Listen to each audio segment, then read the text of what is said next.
മലപ്പുറം പൊന്മുണ്ടം കാവപ്പുരയിൽ മാതാവിനെ മകൻ വെട്ടിക്കൊന്നു. നന്നാട്ട് ആമിനെയാണ് കൊല്ലപ്പെട്ടത്. ആമിയുടെ മകൻ മുസമ്മൽ പോലീസ് കസ്റ്റഡിയിലാണ്. മാനസിക വെല്ലുവിളി നേരിടുന്നയാളാണ് മുസമ്മൽ. ഇന്ന് രാവിലെ 7 മണിയോടെയായിരുന്നു സംഭവം. ആമിനയുടെ ഭർത്താവ് രാവിലെ ജോലിക്ക് പോയതിനു പിന്നാലെയാണ് സംഭവം. ആമിനയെ കൊന്ന ശേഷം മുസമ്മൽ പിതാവിനോട് പറഞ്ഞത് ഉപ്പ വിഷമിക്കേണ്ടെന്നും താൻ ഇബിലീസിനെയാണ് കൊന്നതെന്നുമാണ്. ബാപ്പ കരയുമ്പോൾ ബാപ്പയുടെ എന്തിനാ ഞങ്ങൾ കരയുന്നത്, ഞാൻ ഇബിലീസിനെ കൊന്നിട്ടുണ്ട്. അപ്പോൾ ഇവർ അയൽവാസികൾ ഓടി വന്നപ്പോഴും മകൻ പറഞ്ഞ ഞാൻ ഇബിലീസിനെ കൊന്നിട്ടുണ്ട് എന്നാണ് പറഞ്ഞത്. അപ്പോൾ അയൽവാസി വന്ന് നോക്കിയപ്പോൾ അവിടെ രക്തത്തിൽ കുളിച്ച് കിടക്കുന്ന അവസ്ഥയാണ്. ഏത് രൂപത്തിലാണ്, സിലിണ്ടറുണ്ട്, അതുപോലെ കുടം, നമ്മൾ വെള്ളം കൊണ്ടുവന്ന കുടം നെളിഞ്ഞ രൂപത്തിലാണ് ഇപ്പോൾ അവിടെ ഞാൻ കണ്ടത്.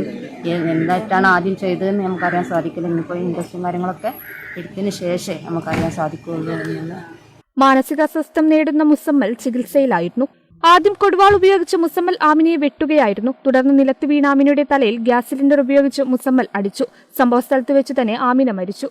ഇറച്ചിക്കച്ചവടം നടത്തുന്ന ആമിനയുടെ ഭർത്താവ് അബുവും മകൻ മുസമ്മലും രാവിലെ 3 മണിക്ക് അറവ് ജോലിക്കായി പോയതായിരുന്നു. പിന്നീട് തിരിച്ചെത്തിയ ശേഷം പിതാവ് മാത്രം കടയിലേക്ക് പോയി. ഈ സമയത്താണ് മുസമ്മൽ കൊടുവാൾ ഉപയോഗിച്ച് ആമിനയെ വെട്ടിയത്. നിലവിളി കേട്ട് നാട്ടുകാർ ഓടിക്കൂടിയപ്പോഴും ആമിനയ്ക്ക് ജീവനുണ്ടായിരുന്നു. ആശുപത്രിയിലേക്ക് കൊണ്ടുപോകാൻ വാഹനം എത്തിക്കാൻ ശ്രമിക്കുന്നതിനിടെ മുസമ്മൽ വീണ്ടും ആമിനയുടെ തലയിൽ ഗ്യാസ് സിലിണ്ടർ ഉപയോഗിച്ച് അടിച്ചു മരണം ഉറപ്പുവരുത്തുകയായിരുന്നു.